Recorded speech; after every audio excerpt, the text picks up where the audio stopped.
Smooth operator. Smooth operator.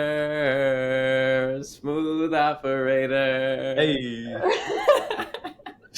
Hey, one and only, baby. That's the jam. Let's go, guys. oh man, Money Mohib. We're in the presence of greatness right now. I'm at Mohib, the table. yo, what is going on? How is life? How is life? Life's great now that I'm in the Go Getters group. Come on now. Let's go, man. What's new with you, man? I see you sipping over there, sipping on some chai and stuff, man. gotta have Looking all my suave. gotta have my good old morning ginger tea. Last night was a little bit rough. Both my girls were awake from midnight to 3:30 in the morning, and I was like, I'm not a coffee drinker. I need something to help me out. So we got this little ginger tea to help us out. Dude, that's crazy. So after 3:30, what, you put yourself to sleep and get up at like what, 7? So our girls naturally wake up. Ideally, 7 would be great, but they naturally wake up anywhere from like 6 to 6:30. So yeah, the day started again at like 6:30, and my How old are your girls now? 11 months. They'll be a year in like a month. Damn. How old are you? What would you guess? 32. Oh, I'm a, right on the money. My There goodness. you go. There you go. I was gonna say, yeah, like I mean, us Asians and Indians, dude, we always look a lot younger than we actually are. My we guy all, Muhibb, he's got some of that facial hair going and everything, man. So we age gracefully, thank God. So our kids do not age us gracefully. I'll tell you that. They're about to be 1 year old. I feel 10x older. That's 100%. That's wild, man. Holy cow. And were you guys like already just planning for it and like you guys were like, we're ready for this? Or it's kind of like, you know what, let's just see what happens? I mean, we were planning for one kid. Yeah. We weren't planning for twins at all. So like we don't have any twins in the family. But like we knew within this timeline, and my wife's in residency, so we kind of like had to map out roughly like, hey, when are we gonna start trying?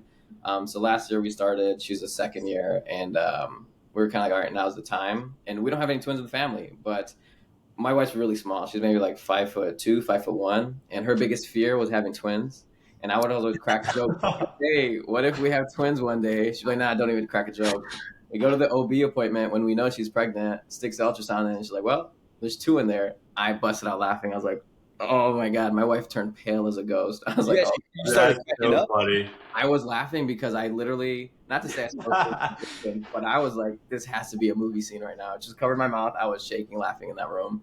Holy cow. Right, That's watch what comes out of that mouth, man. You're speaking everything into existence, dude. Literally, though, literally. holy cow. So around that time, I mean, that was right before the call. I'm like, yeah, I remember having this conversation with you. So I pulled up on your Instagram element, and when we had a conversation, and that's kind of when everything was changing for you. And I think you probably there, yeah, you're probably either about to have the kid or like a month out. What was that like before you kind of reached out to us? Yeah, I mean, I didn't even know what to expect fully in this whole like PT mentorship realm, but I came across your profile and I was like, all right, let me reach out. And essentially, at that time, though, so many things were unknown. Where I was like, I'm cutting down my work hours. I've been in business for we opened up 2020, and everything's been going really well. It was enough to fulfill my caseload, anywhere from like 32 to 40 hours a week. If I wanted to bump up my caseload, I totally could. And at that point, kids were born physically. You just absolutely cannot keep that same work volume at all. This is like near impossible. So I was like, man, my hours are cutting down, which means at the time I was in an insurance system. So I knew how much I was going to be pulling in for that month. I knew how much more my expenses were going to go up with the twins. And just for an example, on formula, we spent close to $1,000, maybe if not $1,000 or 1,100 a month just on formula. And then with my wife being in residency, she had to go back to work. She doesn't have any flexibility. I had to be the flexible one. So I was cutting down my hours. Then we also needed the night nanny because like we just physically couldn't operate with the two girls waking up at night. So I knew my overhead was literally going up by like at least 7K for that month, while my own revenue was dropping by probably 10K. So I was very concerned. I hop on the call with Peter and I was like, I don't know if this is gonna be a good time. Yeah. Holy cow. And Yeah, here there's we always, are, man. But there never really is a good time, though, right? I have the text because I was like, hey, where are you at now? And like, where do you want to be? And in the end of January, you're like 15 to 20K, 22K, depending on a month. I had twin girls 7 weeks ago, so everything is nuts, but I'd like to be at 50K. And I'm just like, dude, congrats. And then we started talking about other stuff. Wait, hold on. He said that. He said, "Hey, I want to be at 50K," and this is back in like January, End of January, end of January January. 28th. Come on Bro, now. I'm telling you, everything you speak out right now, Muhibb, comes into existence because Guys. what did you hit last month in September, bro? Yeah, last one I hit a PR. It was between it was like 50, 51K basically. Yeah. Maybe even 51, a little bit over 51. So that was huge for us. That was really big. And on top of that, though, I was working similar hours to January, where I wasn't even treating the full caseload. I was probably working. Last one was great. I messaged Peter. I was like, "Man, is this how you guys feel?" Like, I think I was treating maybe 8 to 10 hours that week, and the rest of what was all this like back end stuff. So obviously, I was still doing work, but it wasn't the same kind of work as before. Yeah. So I guess like for you, because you've been in business for about 3, 4 years now, I guess before you kind of jumped in 5 years. Yeah, 5 years now before you kind of jumped into this, coaching, mentorship. For you, like the first 4 to 5 years, what do you feel like was going well, and at what point did you feel like, hey, you kind of almost like hit a plateau and needed some additional help? What was going well was like I grew up in the area. So right now I'm in a suburb north of Chicago, and I literally born and raised in this area. Everyone knows me in the area. A lot of the guys from high school, the guys I grew up with, it's still the same clique. Now everyone's got families or aunts, uncles, grandmas, whatever. So I was the one people hit up when I started my business 5 years ago. Like, oh my god, this dude has his own practice. We've grown up with him. He's a good guy. Like we trust him, and it was. I was telling everyone, I'm like, just be good to anyone because you have no idea who's going to be your network. There were people in PT school where I would just say hi to them. It's not like we were super close friends. And fast forward, Yeah. they're sending me clients now because like, hey, I remember this guy who's super nice in PT school. Go see him. He's in your area. So it was going well. Was like I kind of had my own. I don't want to call it personal brand, but I kind of had that reputation of like, hey, he's a good guy. He knows what he's doing. He's not gonna like cut you short on anything. So organically, I was able to get just word of mouth. Would keep going, keep going, keep going. The neighborhood I'm in, a lot of people have concierge docs. So then I got into a plug with a concierge doc. They would also send me a lot more people.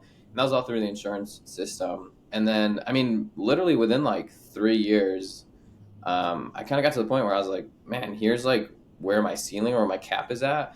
But with just like getting married, life, you kind of just get caught into the same routine. You're just going through it. And then when I was having kids and it became real, I was like, listen, I literally sat down. I was like, I can't do this anymore. Meaning, I can't like maintain this volume that I'm doing if I'm trying to care for my kids, if I'm trying to hang out with them, and give time for my wife and give time at home, etc. So at a certain point, this was literally last year. I was like, all right, something's got to change. Like while my wife was pregnant, because not to say like everyone's lifestyle is different, but at a certain point, 15 to 20 something K can only take you so far before you kind of have to like grow out of that a little bit. So yeah, I kind of realized I hit that plateau where I'm like, I knew I was only going to cap around like 22, 23K. Maybe if like insurance payments came in late, I might see like a 25 every now and then. But I knew I was hitting a ceiling last year. Yeah, so at the very beginning, you were like still taking a good bit of like insurance and everything, right, up in Chicago. Yeah, so we've always only been a network with Blue Cross, and we used to also take Medicare, and then Mhm. we slowly opted out of Medicare completely, and then now we've opted out of Blue Cross. But that only happened literally ever since I joined Go Getters because I saw what some of these other people, like you mentioned, Angie. There's a handful of people in our group, like so many people in our group are crushing it. And right when I joined, I'm seeing some of these people or like the welcome messages where like, hey, this person's doing 60K a month, 50K a month. And I was like, wait a second, if they're doing that, why can't I do that? Let's Um, go. and it's like it's literally like it's not that I ever had the mindset of like, oh my god, that's impossible. But like if you don't know it's there, then how are you supposed to even know it's there? Yeah, for sure. I mean, that's one of the biggest like limiting beliefs I feel like from a lot of people who are used to taking insurance is that they get so scared of like, either charging higher ticket or like charging cash because they're like, hey, like I'm so safe taking insurance. Like, what happens if I go cash and, people start saying no and everything. So, I mean, did you ever feel kind of that like uncertainty or fear like, hey, if I start charging cash, like people are going to say no, or like, what some of these like uncertainty variables that may not be as prevalent in insurance setting. Oh, absolutely. I mean, literally every day. Even just the other day, where It was a former client who had come in, walk through everything, and you guys do such a good job with the whiteboard, pitching everything. Oh my God, this is amazing. No one's explained it this way. But walk through everything, and at the same time, it was like her priority. She's an older female, not super, super active, but her priority is using her insurance. Like she was like, "Yep, Mhm. that's just my priority right now. Like it's not a matter of fixing my shoulders. Literally, my priority is using my insurance." And so at the end of the day, yeah, like you're not going to cater to everybody, but you also have to look out for yourself. Where like my value now, and even in my mind, I'm teasing. Once I'm growing, I'm like, I already know I'm going to bump up my own pay scale. Where like if someone wants to work with me physically, it's going to come with this because I know what I provide. And so yeah, I have that combo every day with myself. Where like, man, what if I still stuck with insurance? I'd fill up this caseload. I'd hire more PTs. This, that. It comes with the territory. I mean, you're not going to be in business or an entrepreneur if you're not comfortable with making uncomfortable decisions at the end of the day. Yeah.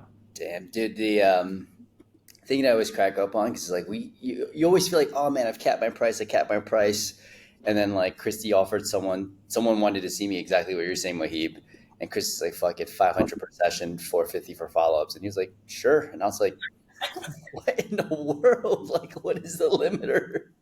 Yeah, That that's is so good. crazy. I mean, even like for like just last month, we had someone paid in full at like 8.6 grand, and it was a full amount. Yeah. I'm like, hey, card on file, okay for you? Yep, go for it.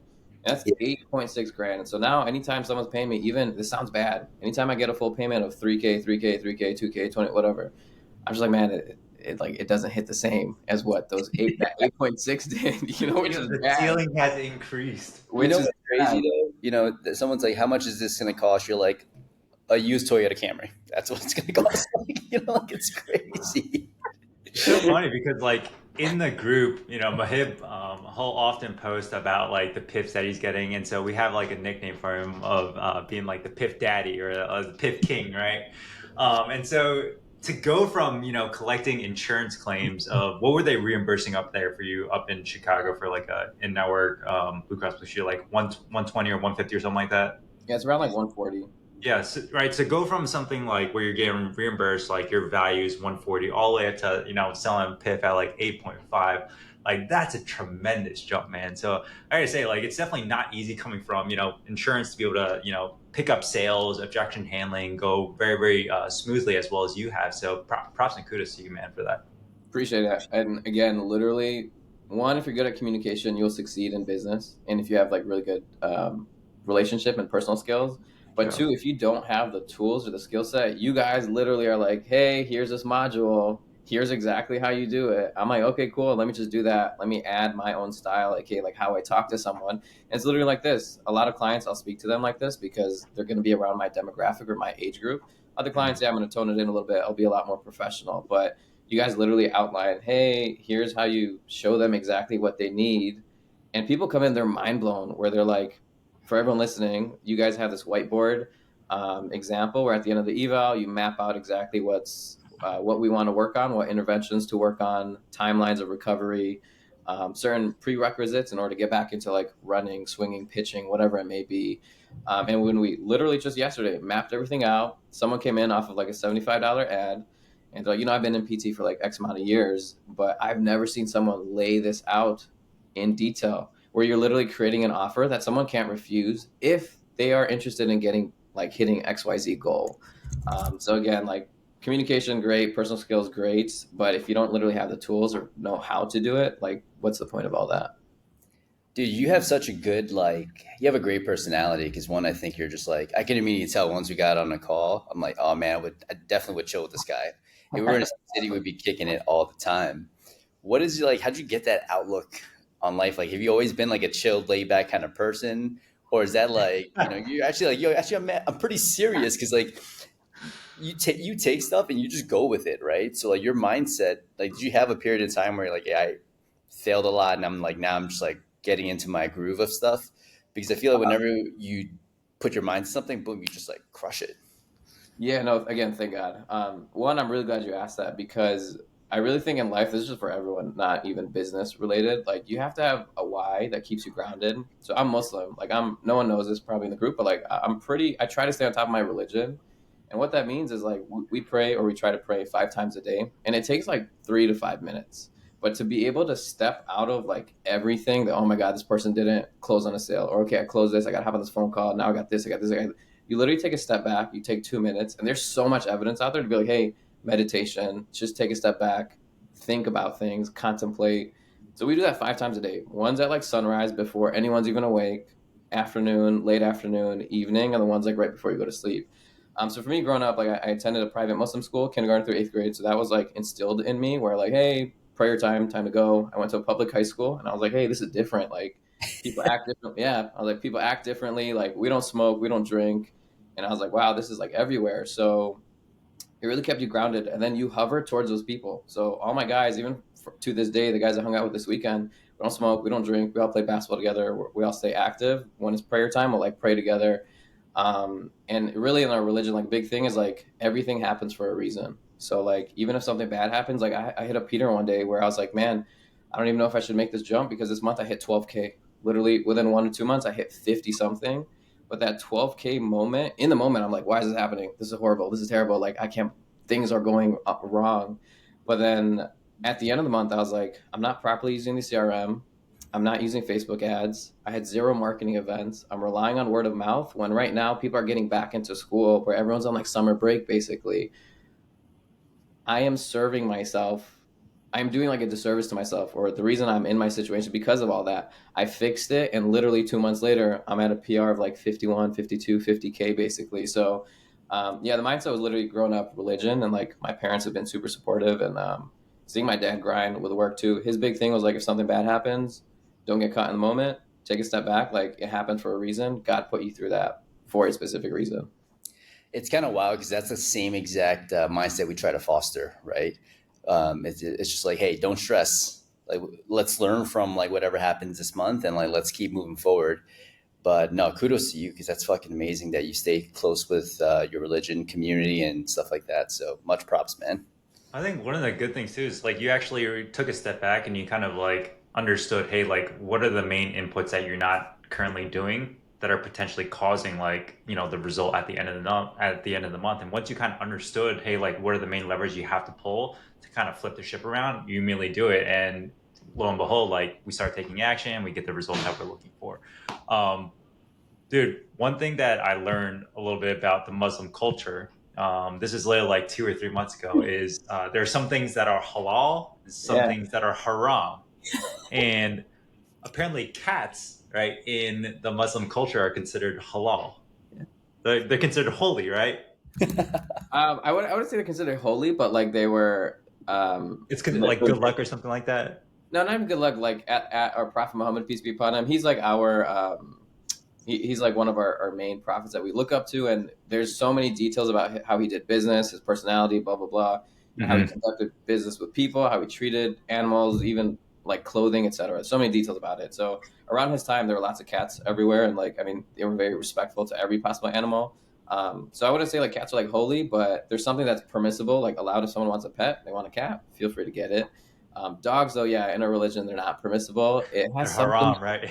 yeah. So it has Yeah. something to do with like the just like the cleanliness, and Mm-hmm. not being able, because we have to pray 5 times a day essentially, and you basically can't. It's got to be. You have to pray in a pure area. There's something about the dogs. I don't know the details about it. I'll be honest, but there's something about it that like makes it impure if you're trying to pray in that area. Yeah.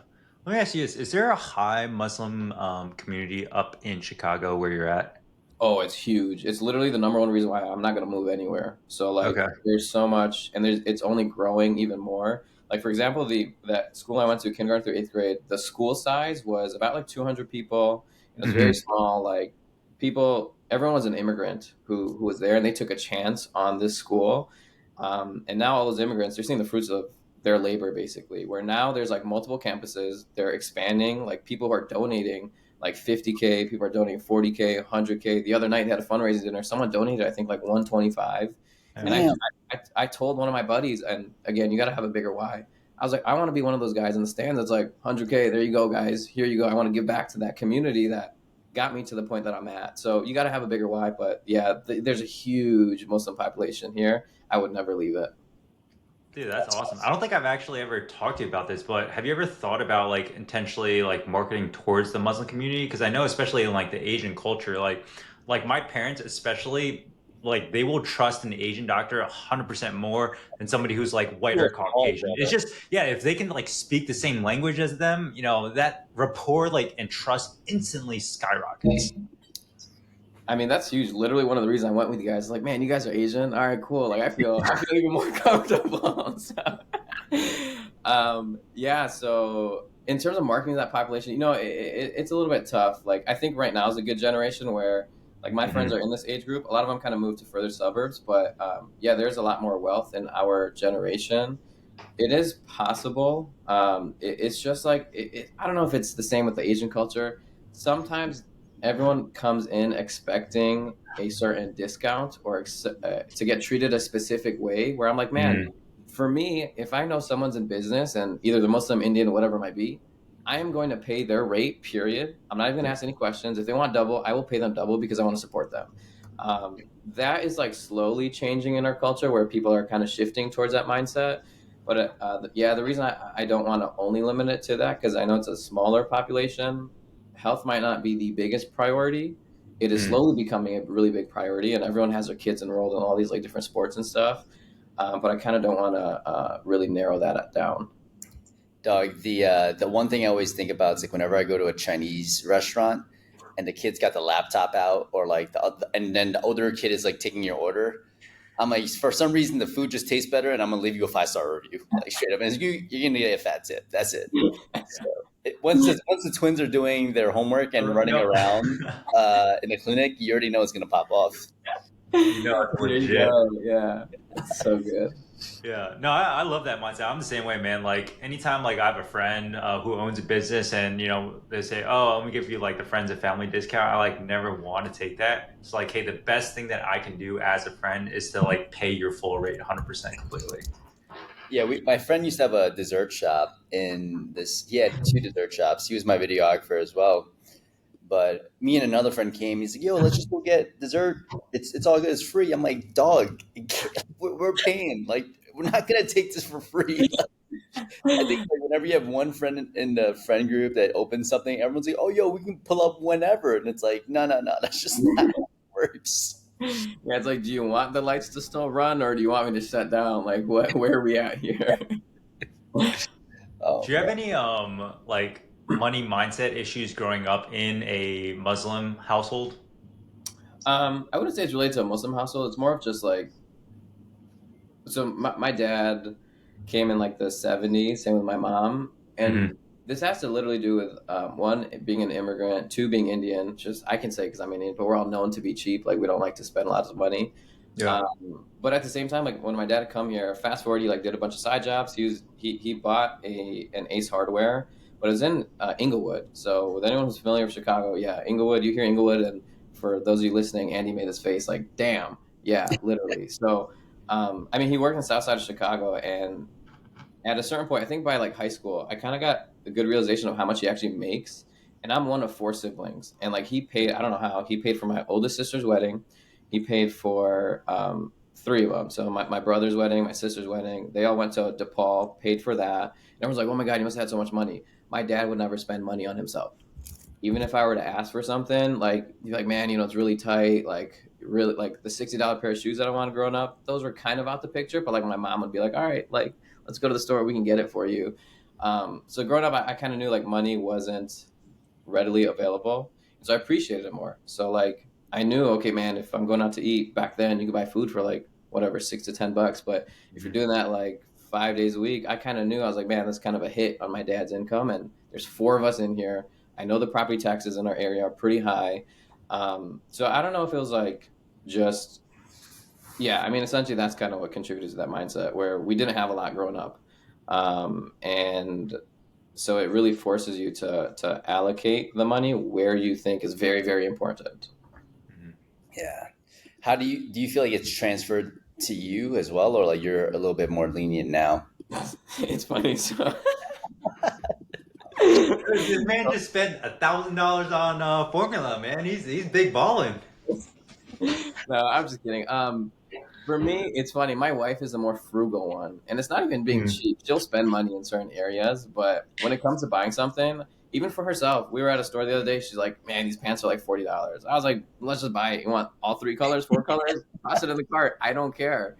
So I'm not very like tight on it because I'm also a firm believer if you have the right intentions behind spending your money, it comes right back.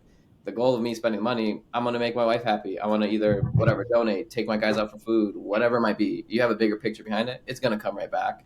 Um, so yeah, I'm not very like cautious with the money, and so I think even one of the objections that Peter came up with on the call, he's like, "Hey, so does your spouse know about this?" I was like, I didn't even tell her I'm having this call because she'd be like, "Why are you entertaining this? We just had kids. We're about to hire a night nanny. Like, what are you doing?" Yeah, so I mean, like for you, for at least maybe someone else looking in, right? It's like, hey, timing from a timing standpoint and a scheduling standpoint may not be the best time to, invest into a program where you're going to have to do all these things and make all these changes, right? Going from taking insurance and shifting into maybe more of a cash free model where there's a lot more sales, a lot more marketing dialed in.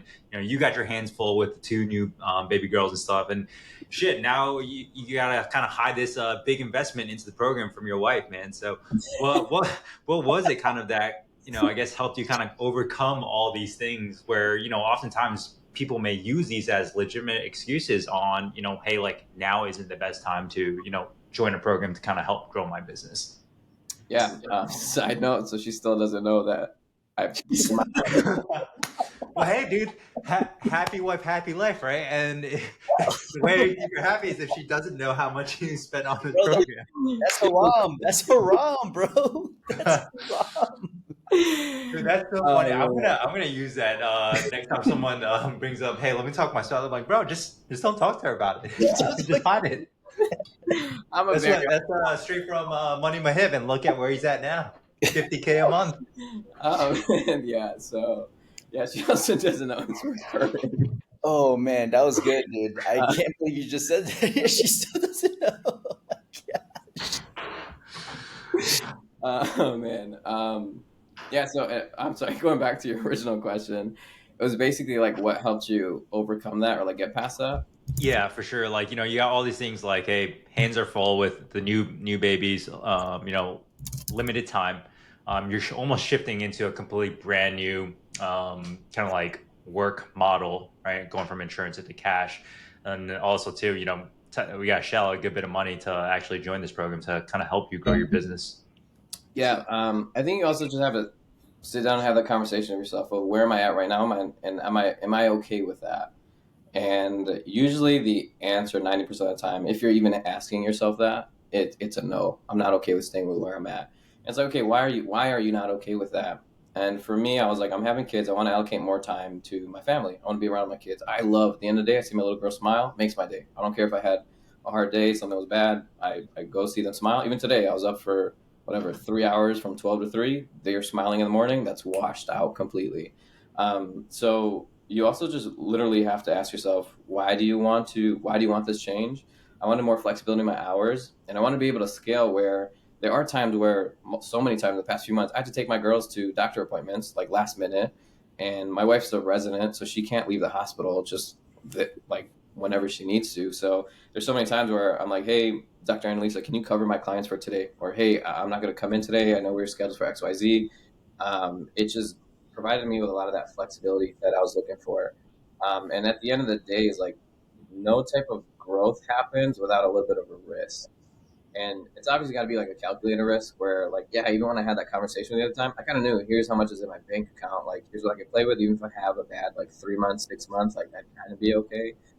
So it's got to be a calculated risk. But at the end of the day, even right now, it is still a risk. Like, we hired, ever since joining you guys, hired a full time therapist. I'm looking currently for another full time therapist. I just had an interview yesterday with somewhere.com to hire like a front desk SDR role. And even then, these are other risks where I'm like, am I ready for that point? But you're ready because you guys give, I know exactly what my bottlenecks are through joining this group. I know exactly why I'm stuck. I know what's needed to fix it. Usually, what's needed to fix it is this little bit of a risk that I need to take. Yeah. I mean, I think a lot of times, like, when people are kind of staring down kind of like the canyon of like risk and uncertainty, they're just so hesitant. And oftentimes they just ultimately end up like turning back around because they know it's safe and it's comfortable. And for you, it wasn't like you were, not making any kind of money. You're making anywhere from, like 15 to 20K a month. But, for you to kind of say like, hey, like, this isn't exactly where I'm happy or content and where I want to be. And in order to actually get to where I want to be, I have to take some sort of risk. And yeah, you're still taking risks to this day. But again, these are all like very well calculated risks that are, definitely paying off, as you've kind of seen over these last couple of months. Yeah, the thing that's like the thing that gets like super terrifying, I think, for people, it's like if you've never done this before, it becomes very hard to like it's that initial like, hey, I'm going to pay someone a large sum of money to help so that they can help me get to where I want to be. And then once you've done it once, it's like I don't ever want to not have a coach.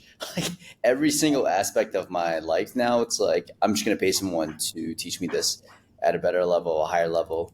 Like I was messing around with, I was talking to Peter. It's like I'm trying to learn and be more emotional and like feel things a little bit more thoroughly.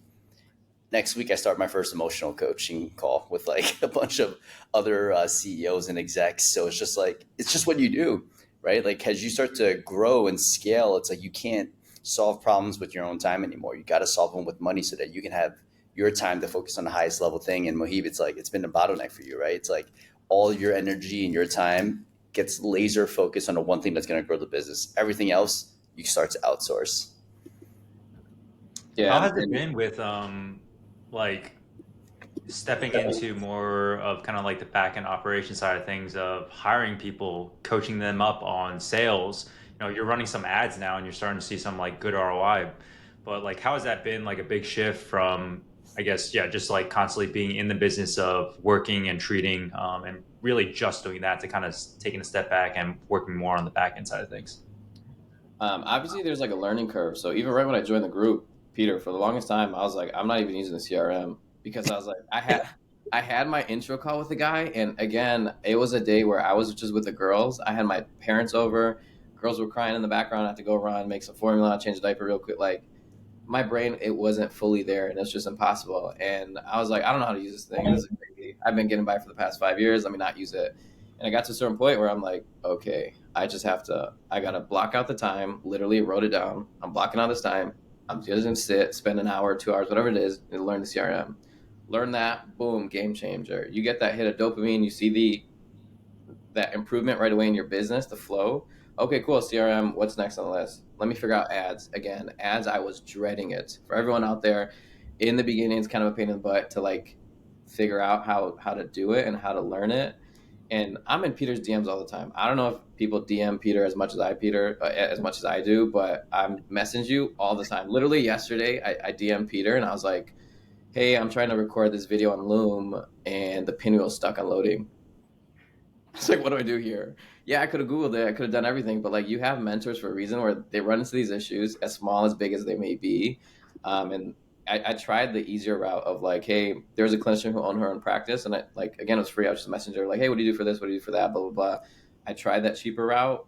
I tried the free route. And at a certain point, like, there's nothing in it for that person, as good of a person that they are.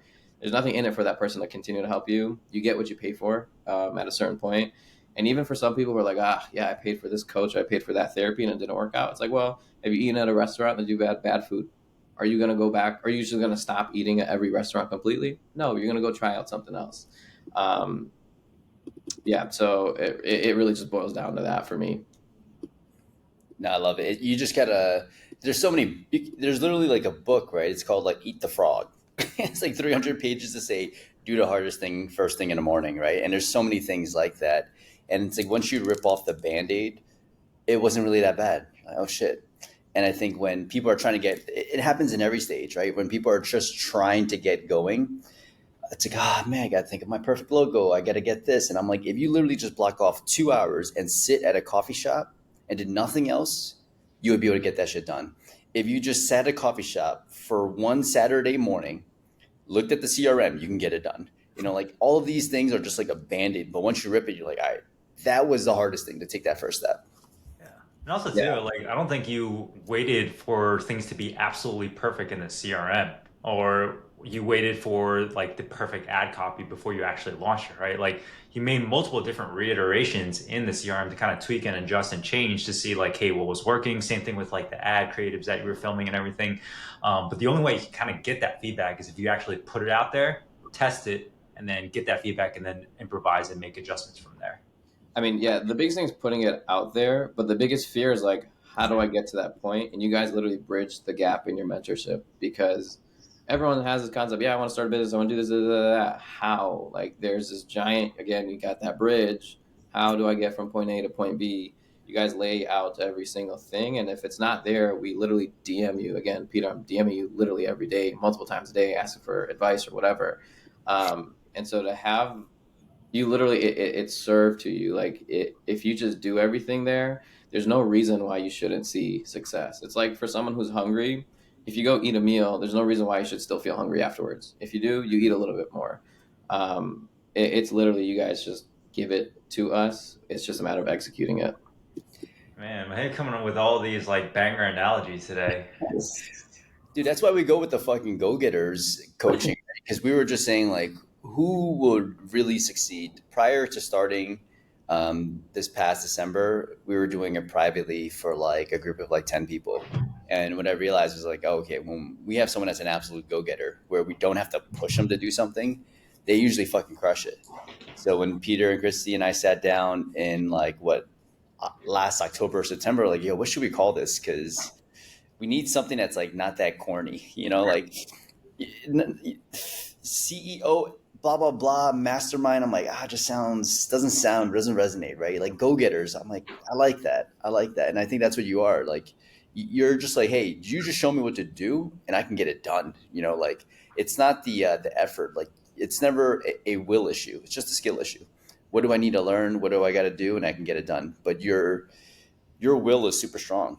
Like, you're like, once I actually know, I can knock it out of the park. Yeah, I mean, I tell everybody, and I literally had a convo with my buddy last week who came in for an eval. He's in tech, and he was talking about, I was like, man, I want to do this with AI, that AI, that AI. I was like, go do it. Like, why are we having this conversation? I'm like, I've heard you mention this multiple times. He's like, man, I need a business, a bank account, blah, blah. I was like, go right after this. Go right after this. You'll be done within an hour. Go to the bank. There's Chase down the street. Go do it. It's really just everyone's like, man, I'm not smart, I'm not this, you don't have to have any of those skills. It's better to be dumb. It's better to be dumb in business. Yeah. I swear it's almost better because then you acknowledge, hey, I don't have this knowledge. If I came in being like, man, I'm so smart, I know how to do everything, I'm not going to grow at all. But I get to a certain point where I'm like, I don't know anything about this. Either I'm going to pay someone to help me do it, or I'm going to look for people who have already done it and pay them to tell me what's needed to do it. I literally entertained the idea. I was like, Peter, let me just pay you maybe like 10 to 20K. Just come to Chicago, build everything out, scale it for me, and then dip. There's your high ticket offer right there. Dude, save me some deep dish pizza, and who knows? Maybe we'll make it happen, dude. Yeah. We've got the Go Getters live twice a year. We've got the second one coming up in March. And we talked about this before. It's like, yo, we should do like an event where it's like almost like a continuing education course for people that are just getting going. And it would do something like super intense where it's just like 5 people, right? For like a whole weekend. We're just chilling and learning and like riffing and like building stuff together as like a small group of 5, like for 12 hours a day or something. And Muhibb's like, yeah, yo, I'll do that. Pull up to Chicago, set these things up, help me build this, and I'm in. Literally, I listened to a lot of like Russell Brunson, Myron, Peter, or Omar El Tekouri. I'm mispronouncing his name, but Omar had a guest on his podcast the other day, and it was basically like the guy was like, yeah, if you do like a 5-day challenge where you either do one person, his concept was one person. In your analogy, it could be 5 people, but it's 5 days, 5 phone calls, 45 minutes or 1 hour straight. It's very intense towards that one person. At that point, you're literally providing so much value where it's a no-brainer for the person to sign up essentially. So yeah, a lot of their stuff is all in my feed basically. Cool. Taking notes now. That's gonna be our next funnel. What's next in the biz for you, dude? Yeah. So again, you guys really just give us, if you figure out exactly where your bottlenecks are, you can keep scaling as much as you want. As long as your product's good, you could keep going. But yeah, just yesterday I had an interview with somewhere.com. It's like the outsourcing company to help get someone to pretty much handle the phone calls, booking appointments, evals. I posted basically to hire another full-time PT. So we have two locations. One's in Northfield, one's in Lincoln Park, which is closer to actual Chicago. And I got to move. One of my therapists is actually bounced back and forth between the two. It happened by accident, but again, it fell on my lap. Things happen for a reason. I'm going to move her to Lincoln Park full time. I'm going to need someone else to carry on that caseload in Northfield full time. So again, another calculated risk where I'm like, if I need to get over this hump, like this month's not going to be as good as last month because physically from a time standpoint, I knew we got to free up more time. So big picture, looking to hire that front desk person, front desk SDR, and then another full-time therapist. And then from there, we'll see. Love it. That's What's the goal monthly rev for you for, I guess, end of the year, maybe next year? 100K right off the bat. I mean, I'm on 100K months. Yeah, and it's very doable. You literally calculate it. I think it's like 2K piffs per day roughly, right? 20, Yep. 40, a little bit more, maybe like between 2 to 3 piffs per day, 5 days a week. That's it. That's all you need. And everyone's like, oh my God, how do you make 100K a month? Well, break it down. If you're in sales, everything's so easy. Well, what's that amount per day that you need? How many days a week do you want to work? Cool, 5 days a week. I just need literally yesterday. Was it yesterday? 6K was yesterday. It was within like 2 hours. It was just back to back. Mhm. And for me, I'm like, all right, cool. That's like, I'm seeing where I can be on track to hit that 100K month. It's just a matter of mentoring appropriately to actually lock in the sales process for everyone because the company's only going to grow as much as I grow and as much as my team grows. So there are times where I've sat down and I'm literally like, man, maybe I'm not doing a good job mentoring or creating this environment for my other PTs to actually to close the sale. So yeah, again, you guys literally, if we know where the bottleneck is, we know how to allocate time, we know how to squash it, we know how to keep going.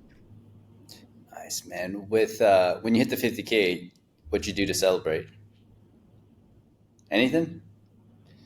No, You were mad that it wasn't more. no, He no. was, yo. I remember that he slid in my DMs. He was like, "Yo, I hit a PR month, bro, but I'm pissed because I knew I could have been more." I was like, "Dude, you're probably the only person. I think, Very few people I I know think like that two, are 3 months mad over a ago, PR." 2, 3 months ago, I hit the PR of like 42, and it was 42 or 44, and I slid in Peter's DM. I was like, man, I'm kind of disappointed. I was like, I hit 44 as a PR, but I lost these like 3 sales. I could have hit 50 something, or it could have been even more.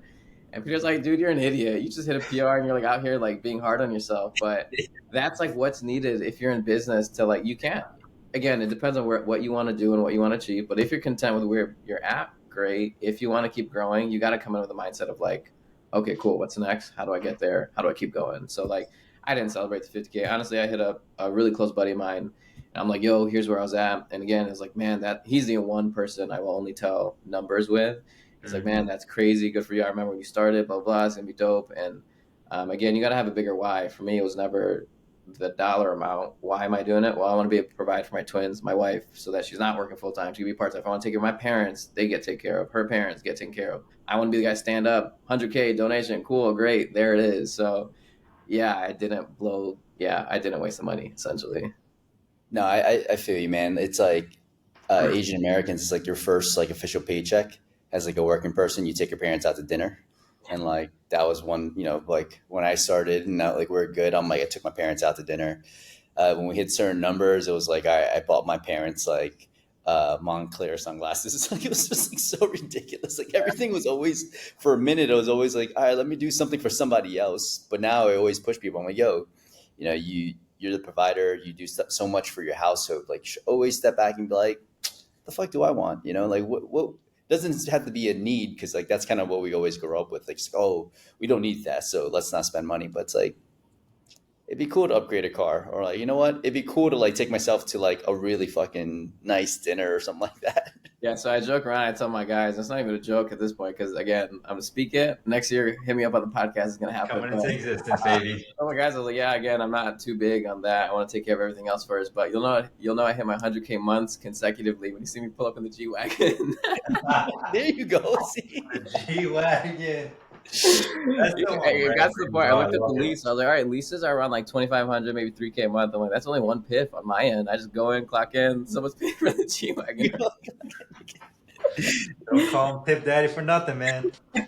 it was we had to say something because like Andy he had what, 8 for 8 this month, and he was Yeah. like, "Yo, Mohib, do you have kids? Because I think I'm about to be the fifth daddy." I was like, yeah, yo, back up, back up, back up. Ask for a friend. Have you gotten the 8.6K PIF? If not, I'm just, that's all right. Hey, better watch out, man. Andy's gonna slide in a couple days for the end of this month with a 10K piff. I hope so, and that's like I want Yeah. other people to see the number and be like, hey, let me try to hit that, let me try to beat it. So like, more power to them. If someone hits it and that's great, I'm happy for them. Like I don't mind. It's whatever. Well, Mahib, yeah, one of the good things about like other people in the group seeing that is like seeing what's possible, right? Kind of same thing when you first initially came in, you're like, oh shit, like some of these people are starting out 50, 60K and they're looking to kind of grow. Like, damn, like that's possible. And so same thing with like some of these other people seeing, you being able to close like an 8K pith, they're like, holy shit, like is that actually even possible? It has to be, right? If someone else around the country is doing it. So but yeah, man, like little friendly competition. I love that stuff, man. Especially, I'm sure you probably grew up playing sports as well too. So kind of having that like team camaraderie, that competitive nature is always something that like goes very well along with like being in business as well too. I've seen. yeah, I crack up because it's one of those things where some people be like, "Yo, man, I don't have time for this," right? Or like, it's not the right time, or I don't know how I'm going to make this work. Like Andy came in with like in credit card debt, right? He's got a kid and he's just making it happen. And he's growing super quick. Mohib, same thing, had twins. Like life was like, wow, we were expecting one, didn't expect two, and like all these things are changing. This guy's sleeping 4 hours and he's still going to get after it. So it's almost like you just have to make the jump even when shit isn't going right, because that's how you know that you're going to be able to thrive. Because when things are smooth sailing, you're like, oh, nice, this is peaceful. And then you also know in the back of your head that when things are chaotic, you can still get after it. Oh, absolutely. I mean, the biggest thing is also being able to see other people that have done it and they're seeing success. So for you guys, like when I reached out to you and Peter, um, I literally asked, I was like, hey, do you got any like, not case studies, but do you have any examples of people who are progressing? And Peter was straight up like, man, we just launched this like 2 months ago. Like you hit us at a perfect timing. He's like, we obviously don't have the case studies, but we ourselves have done it. Picture yourself growing in a new practice. You know the value you provide. You know how good you are. You know what you've done. You know what you can do. He's like, it's literally that situation right now. We just don't have the numbers for it. But for everyone else who is thinking of even getting into the group, now you got, I think there's like what, 40 something members within the past, I don't even think it's been a year for you guys. And the combined revenue in the group, God knows what that is.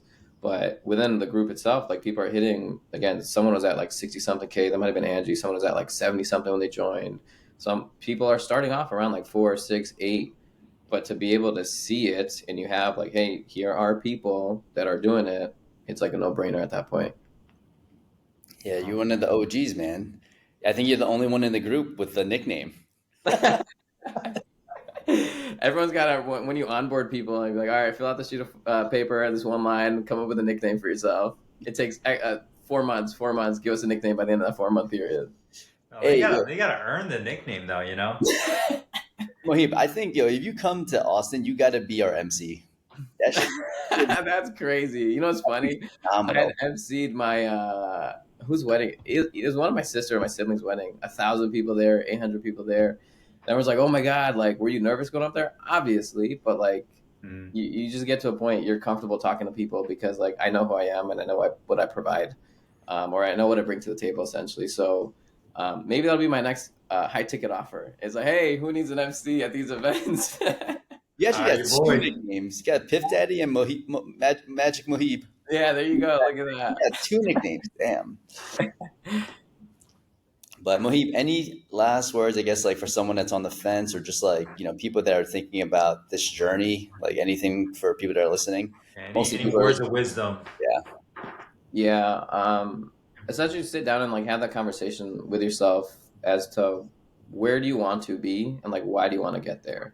If the goal is just money, you're gonna, and I don't care what you're doing, like you're gonna burn yourself to the ground because that doesn't give people happiness. It doesn't fulfill you. I have multiple clients who have Rolls Royce, G Wagons, Lamborghinis, and they literally tell me they sit inside and they feel empty. There's like they don't get that dopamine hit.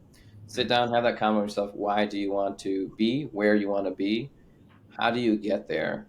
There is going to be some sort of calculated risk. Entrepreneurship's not for everyone, but if you're that person who has a certain image and you're willing to put in the work, you're going to get it done. There's no reason. And even if you fail, there's benefit to failure. like I said, I had a PR anywhere from like 50 to 52K. I had a month, 1 to 2 months prior to that was a 12K month where I'm like, this is worse than before. But I was able to identify here are the issues that were wrong. 2 months later, you fix it, you have a PR. So if you're that type of person, it's a no brainer. Sign up. I mean, you'll get it done. Oh yeah, Love it, man. man. Dude, I don't know if you've listened to some of our previous podcasts, man, but we've mentioned you a couple times, so it's good to kind of finally get the myth, the legend, on here, man, and kind of hear a little bit about your backstory. But yeah, man. Anything else? All good. No, man, appreciate you guys. I mean, you guys are like game changers for the industry and just letting people know that it's like possible. I think with our field, we have a hard time figuring out what is possible and who's doing what. Yeah. And so the more you guys put yourself out there, the more other people like myself can find you guys because I had no idea it was a thing. I just didn't know it was a thing, period. I knew there's coaching in other industries. I follow these other people. I'm like, man, they're doing 10K offers, 20, 100K days. Like, this is crazy. So the fact that you guys are doing all this, it's like, it's literally a blessing for all of us because at the end of the day, it's providing for my family. It's going to continue to provide, and who knows what it's going to lead to in the next year or so. G wagon. We already said. We already know what's leading to. Baby, come on. Two car seats in the G wagon. Buckle up, girls. Here we go. Buckle up. And dude, it was so nice to kick it, and well, hopefully we'll see you in person soon. Yeah, that'd be awesome. Appreciate you guys. Thank you guys so much for even having me on this. Yeah, take it easy, yo. Peace. See you guys.